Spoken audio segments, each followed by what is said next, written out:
con el hermano para estudiar en la Universidad de Belgrano, y yo también voy a Buenos Aires a acompañarlo. Y en esos 2 últimos años de Ramón gobernador tuve la suerte o el privilegio de haber estado Navidad, porque se juntaba toda la familia. Fue una Navidad en la casa de la mamá de Lucía, en la calle Sarmiento, pasando Almagro, donde estaban todas las... ¿Qué año estamos hablando? Y fue el 89. En el año 89, bueno, recordemos cómo fue ese proceso. Ramón es gobernador, el más joven de la historia del país sigue siendo, por unos meses con Nacho Torre. Ramón cumple en febrero y creo que Nacho Torre, no sé si en septiembre, por ahí. ¿Con cuántos años asume Ramón? 34 años. ¡Ay, qué joven! 34 años. Y en el año 87, durante ese proceso, mejor dicho, Vicente Sadi es senador de la Nación. En ese momento no es como ahora que lo elige el pueblo al senador, sino era de manera indirecta, lo elegían la legislatura. Se reunía el Senado y la Cámara de Diputados y entraban senadores por mayoría y por minoría. Y en ese momento Ramón se va como senador en el año 87, había culminado sus 4 años de mandato. Y Ramón, Vicente, de 83 a 87. Y don Vicente viene a conducir los destinos de la provincia, y ahí es cuando es candidato y dice el mal para nadie y el bien para todos. Esa frase que todos o los viejos recuerdan, ¿no? O sea que Vicente asume en el 87 y Ramón era senador. Senador de la Nación, vicepresidente del Senado. Cargo importante a nivel nacional, ¿no? Y ya empezaba a tallar muy fuerte Ramón. Pero Vicente estuvo muy poco tiempo en la gobernación, porque el 10 de julio termina falleciendo lamentablemente para el pueblo de Catamarca. Tenía muchas cosas para darle todavía a la provincia y a los catamarqueños, y bueno, se deciden, el vicegobernador era Oscar Garbe. De Recreo. De Recreo. Debería asumir él. Claro, debería haber continuado, y se convoca elecciones, viene Ramón y para terminar el mandato de don Vicente es electo Ramón gobernador, Oscar Garbe vicegobernador. Y está hasta la intervención federal. Y yo esos 2 últimos años de Ramón en el ejercicio del poder lo conozco, compartido algunas cosas, y en el año 96 por primera vez a mí me hace hablar en un acto, sin saber yo todavía que iba a hablar. Pues tenía esas cosas de pícaro que miraba así y le decía a alguien, hacelo hablar a Juan Carlos Leguizamo. Ledesma. Claro, en ese caso fue a Ledesma. Yo tenía 26 años y fue en Fiambalá. Esa fue mi primera incursión, digamos, que me temblaba todo, por supuesto. Si bien andábamos, y yo tenía la suerte de compartir muchas cosas y de verlo y de admirarlo como un dirigente político. ¿Usted estaba en la Juventud Peronista? Claro, y lo admiraba por las cosas, ¿no? Digo, por ahí a mí comparo situaciones, y Ramón se sentaba en una piedra en la casa de cualquier dirigente o de cualquier catamarqueño y compartía un pedazo de pan casero, un locro o lo que hubiera, y no tenía ningún problema en hacerlo. Al contrario, lo sentía él así, eso es lo que yo veía, él sentía que eso era natural. Entonces, quien estábamos a la par, o por lo menos en mi caso, era de admiración, de ver una persona que era gobernador de la provincia de Catamarca, que recorría el país, que tenía algunos diputados de la Nación que le respondían, y no eran solo de Catamarca, sino de otras provincias, senadores de la Nación, y él tenía toda la humildad del mundo, entonces, y era muy solidario, ¿no? ¿Es verdad que no se querían con Menem?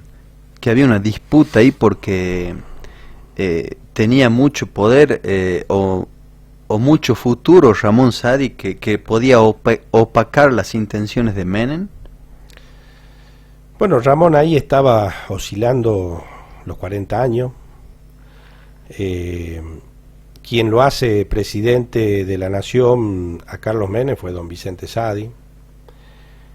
De hecho, hay en las redes sociales hay unos podcasts que entrevistan a muchos referentes de la política nacional para hablar de lo que fue la reforma de la Constitución por ahí, con pormenores de eso, ¿no? Y ahí... El tras de escena. Claro. Y ahí el senador nacional de ese entonces, el Choclo Alacino, de Entre Ríos, cuenta una anécdota que dice que había grandes dirigentes de la política nacional y Menem le pregunta, va ahí y dice, ¿qué tengo que hacer para ser presidente de la nación?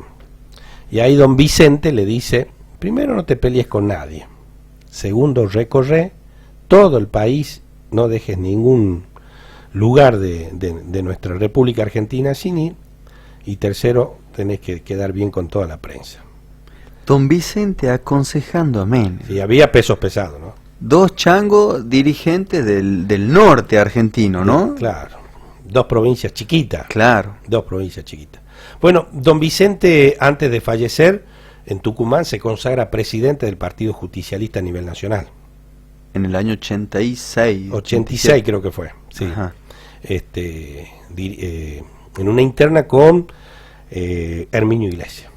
Uh-huh. Eso era quien estaban disputando la conducción del Partido Justicialista. Recordemos el contexto, año 83 se pierde la presidencia, gana Raúl Ricardo Alfonsín, peronismo un golpe duro, nuestro candidato era Ítalo Luder y había que recomponerse, ¿no? Es decir, además no era un dirigente que uno creyera que iba a pasar lo que termina pasando, sino que podía venir para consolidar lo que era ese esquema de poder con la Unión Cívica Radical como eje conductor de ese frente electoral. Y la verdad que, bueno, don Vicente se puso el partido al hombro junto a un montón de gobernadores, de dirigentes importantes. Entre ellos Menem. Entre ellos Carlos Menem, Ciro Juárez, Santiago del Estero. Bueno, y Ramón Sadi.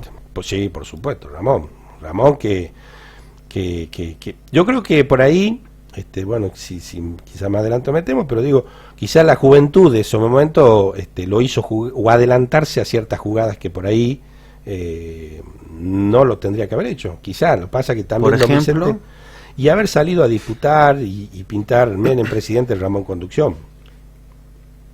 Menem presidente, Ramón conducción. Claro, Eso salieron a pintar la juventud. El eslogan a nivel nacional, y además Menem ya veía que Ramón se sumaban diputados y senadores de la nación, intendentes, diputados provinciales, bueno, distintos dirigentes en distintas provincias, y recién estaba por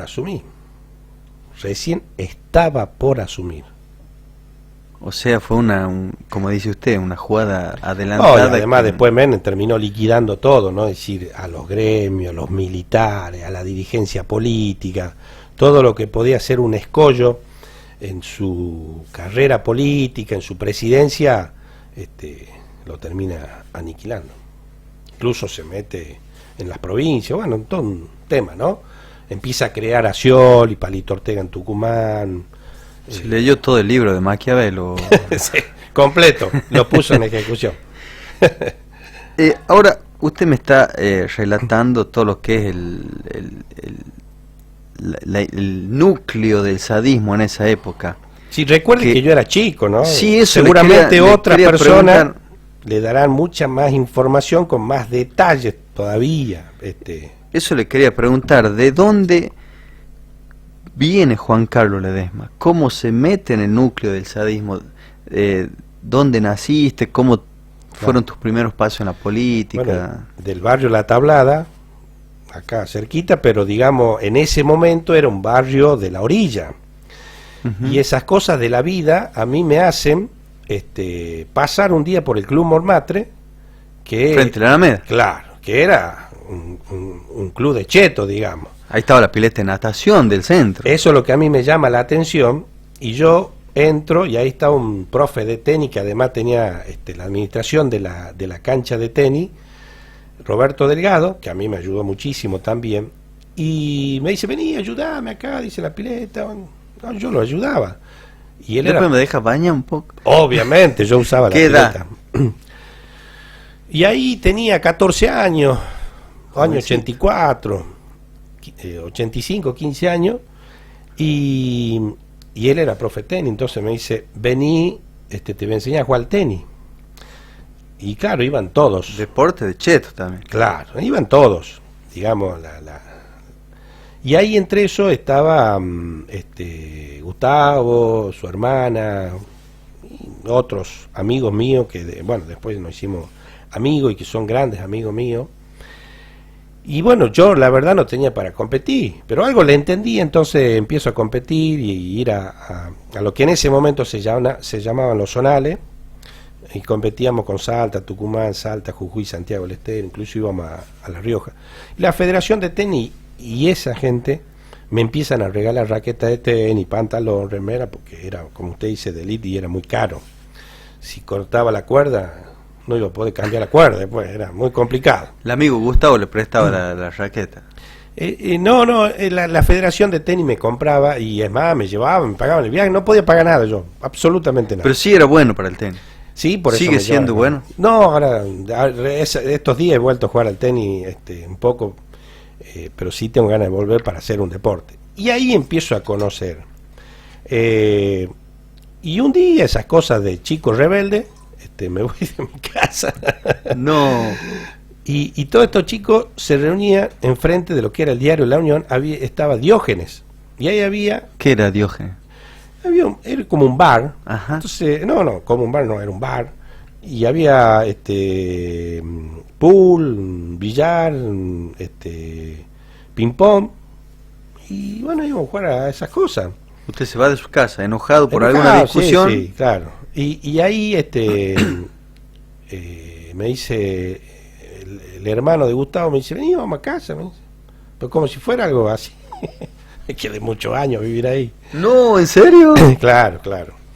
Y por eso después yo, como jugaba al tenis, jugaba al pádel, digamos, después cuando empieza ya en la década del 90 a florecer este deporte, y Ramón me decía, vení, enséñame, que yo te voy a pagar, ¿no?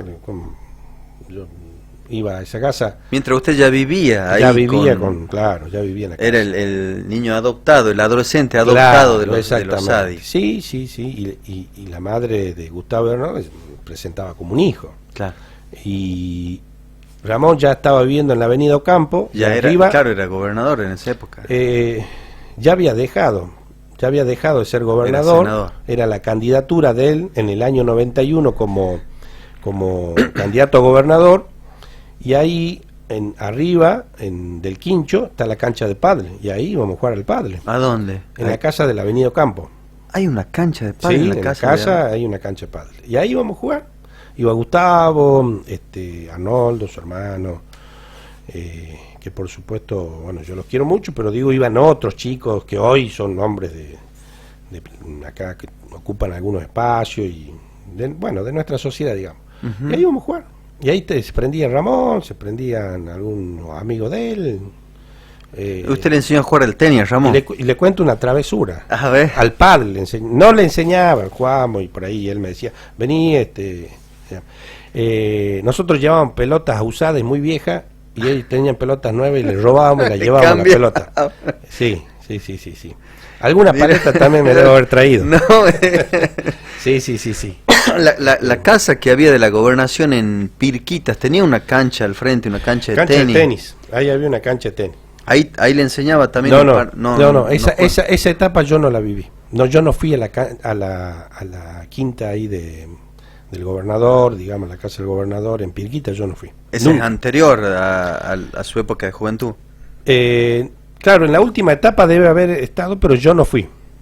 Nunca estuve ahí. Nunca fui. Sí le enseñaba en los campos a jugar al padre, eso sí, él me decía, vení, enseñame, eso sí.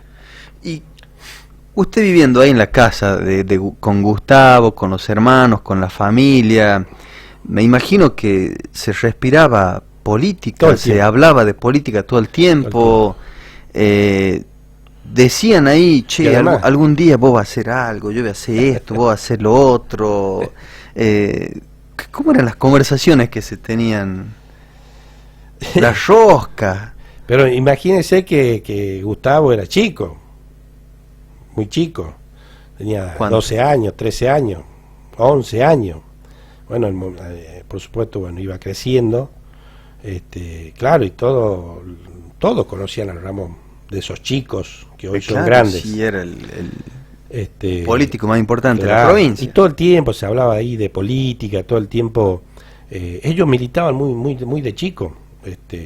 Nicolás Zabaleta, Eduardo Andrade, ministro de Transporte, bueno, un montón de chicos salían a pegar afiche. Eran todos los changos del barrio, Claro. de la escuela. Sí, exactamente. Y además sus papás también eran funcionarios de quien había sido gobernador de la provincia, o de don Vicente en el tiempo que fue gobernador. Entonces estaban todos muy ligados, y además eran amigos de la escuela, del deporte, de las distintas disciplinas que podían haber practicado. Todos eran muy amigos, y lo siguen siendo además, por supuesto. Fueron etapas divinas, y una de las mejores cosas Ustedes, en chicos, mi vida habrán visto fue pasar a cada personaje importante de esa época, ¿no? Sí, sí. Después me cuentas. Y sobre todo eso, Gustavo también, ¿no? En su casa también fue epicentro muchas veces de reuniones importantes, porque además su papá, en la década del 70, cuando Perón regresa a la República Argentina después de 18 años de exilio, su papá vino en el avión, porque venían todos los presidentes del PJ de cada provincia, con Perón. ¿Desde? Madrid, desde España. Mira. Y a mí, digo que dos cosas me marcaron la vida. Una fue haber ido o haber pasado por el club Montmartre. Eso Claro. fue una etapa hermosa de mi vida, donde hice deporte, donde conocí mucha gente, y mucha gente que me ayudó en la vida a mí. Y otra cosa que es la consecuencia de eso, es haberlo conocido a la familia de Gustavo, que también, digamos, me ayudaron muchísimo en la vida. Esas dos cosas a mí me han marcado a fuego. Por eso, cuando yo juro como diputado provincial, lo hago por la memoria de Ramón y don Vicente también. ¿Por qué? Porque yo creo que tengo que devolver, y por eso ese compromiso de trabajar y de ir todos los días, de presentar proyectos, recorrer la provincia, porque yo creo que todo lo que yo aprendí ahí lo tengo que volcar. Todo lo que ellos me dieron, o la vida me dio, lo tengo que volcar después. No puedo ser tan egoísta después de llevármelo conmigo a la tumba, ¿no? De como diríamos. Porque la vida es una rueda, y uno muchas veces va pasando distintas etapas. A mí me tocó etapas muy duras y difíciles en la vida, de haber pasado hambre, de haber tenido situaciones de frío, de lluvia, de tantas cosas que por ahí me viene el recuerdo, y que yo a mi hijo se las transmito para que sepan que esto no es magia, esto Claro. es haber estado, nunca claudicado, haber seguido, y además para que sepan que también ellos tienen que valorar muchas cosas en la vida. Entonces yo, cuando asumí esta responsabilidad de ser diputado de la provincia y representando al pueblo de Catamarca, lo hice en la memoria de Ramón y don Vicente Sadi. Hay una parte de la historia que no hemos tocado, y que usted recién nos decía de que ha habido etapas muy lindas, sobre todo en la última parte del gobierno de Ramón. ¿Cómo fue la etapa desde la intervención federal hasta los 20 años de Frente Cívico y Social? Y después cuénteme cómo vivieron la recuperación del gobierno. Tremendo lo que usted me pregunta, porque, bueno, solo quienes son peronistas, quienes han pasado, que todo el pueblo peronista de la provincia de Catamarca pasó por esa casa, y además muchos dirigentes nacionales lo hicieron, muchísimos dirigentes. Ese quincho, si hablara, contaría una historia de dirigentes importantes de la provincia y por supuesto de la nación. Cuando Ramón le toca perder el poder, durante 10 años él condujo un proceso muy importante que tenía que ver con la resistencia. Desde el 91 al 2001. 91 al 2001. 10 años. Después viene Barrio Nuevo. Pero en esos 10 años, Ramón hizo todo lo que había que hacer para regresar al poder, conducir nuevamente los destinos de la provincia. ¿Por qué? Porque estaba en el ejercicio del poder el Frente Cívico y Social, que no escatimaba ni recursos ni la utilización de ningún poder del Estado, no solo el poder ejecutivo, sino también legislativo y por supuesto judicial, para captar o amedrentar a la dirigencia política del peronismo, que seguía estando con Ramón a pesar de los embates que ellos articulaban para desmembrar al peronismo. Hay algunos candidatos de ese entonces que eran del FENCA, un armado nacional. FENCA, ¿quién me suena FENCA? ¿Quién conducía? El FENCA estaba Guillermo Rosales, Harcher, entre otros, Alfredo Carrizo, que después fue diputado, que estaba armado desde la Nación para dividir ese voto peronista y que terminara ganando el Frente Cívico como lo hizo. Estaba Pilo Sotomayor, que era candidato a intendente de la ciudad capital, y él mismo lo contaba, que en un momento dado terminan de sacarle recursos y apoyo en la campaña electoral, porque no le sacaba votos a Ramón, sino le sacaba votos al Frente Cívico, y los números que ellos manejaban en ese momento les indicaba que Ramón podía ganar la elección. También contextualizando con todo lo que pasaba, ¿no? Ajá. Una campaña de desprestigio de todos los medios nacionales acá, medios internacionales, dirigencia política nacional en contra de Ramón, ni un solo medio promovidos por Menem. Promovidos por Menem, entre otros. ¿Por qué desprestigio? Y porque se decían un montón de cosas, un montón de barbaridades. ¿Por qué barbaridades? O sea, era un caso que realmente tocó a todo el país y supongo que esta intervención también tenía que ver con eso. O sea, no eran tantas barbaridades, por eso intervino. No, en realidad el motivo de la intervención federal era otro, nunca se lo dijo. Había ahí una pelea de lo que era la minería. Ahí recién se empezaba a hablar de la minería. Si uno va a los medios nacionales ve que... Farallón Negro. Claro, y la ley ya decía, Ramón estaba recibiendo acá en Catamarca inversores por el 10% de regalía para la provincia. Después terminan sacando esa ley del 3% para Catamarca y una entregada y una vendida de todos los recursos mineros que hubo en Catamarca. Fíjese que del oro que hubo no quedó nada. Y Ramón, antes de irse, cuando fue al Banco Central para dejar como garantía de la provincia lingotes de oro, monedas de oro y de plata. Nunca nadie supo qué pasó con todo ese dinero que se dejó ahí, que la verdad fue mucha plata. Participaron muchos actores del tema de esa reunión, además fue televisado por muchos canales, incluida la provincia, y nunca supimos qué pasó con ese oro allí, que quedaron, que sirvió como reservas de la provincia, le vuelvo a repetir.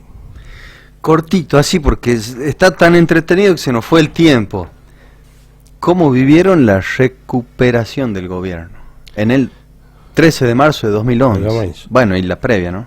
Claro, bueno, la verdad que fue todo un proceso muy interesante porque nosotros perdemos una interna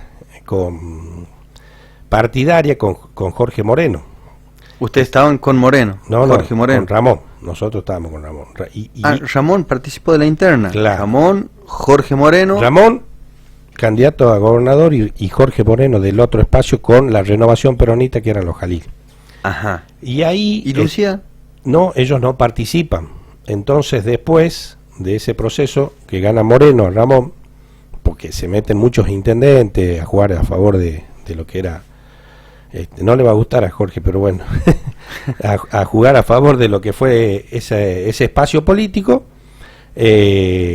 hacen una reunión partidaria y terminan abriendo las candidaturas para que se incorpore todo lo que era el Frente para la Victoria o Partido de la Victoria, y ahí estaba Lucía. Entonces empiezan a renunciar. Gran Armando Borbón Mercado, claro, por su relación con Cristina y con Néstor Kirchner.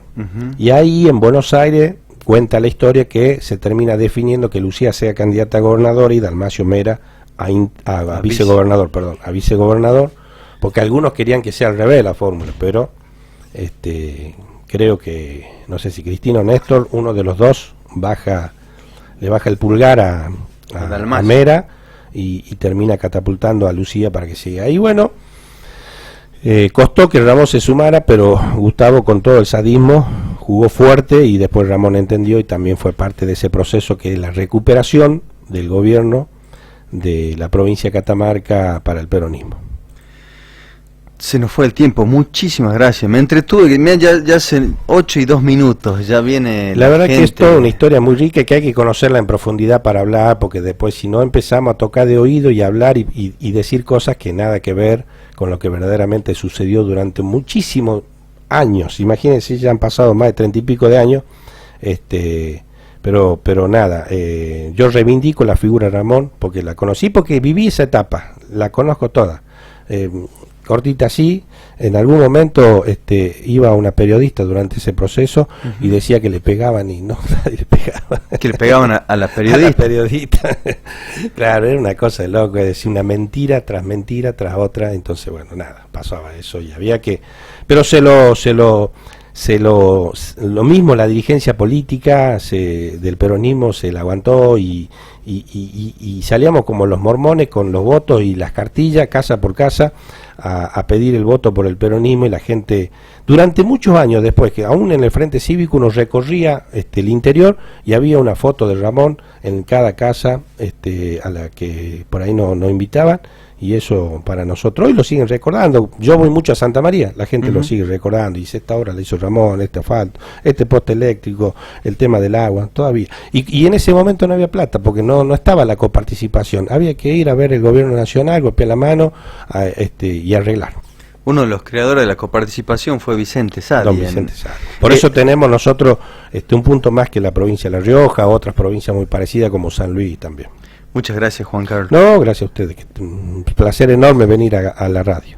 Ya viene, no se vaya, ya viene la gente de la nueva cita con el tango, programó en el día de hoy.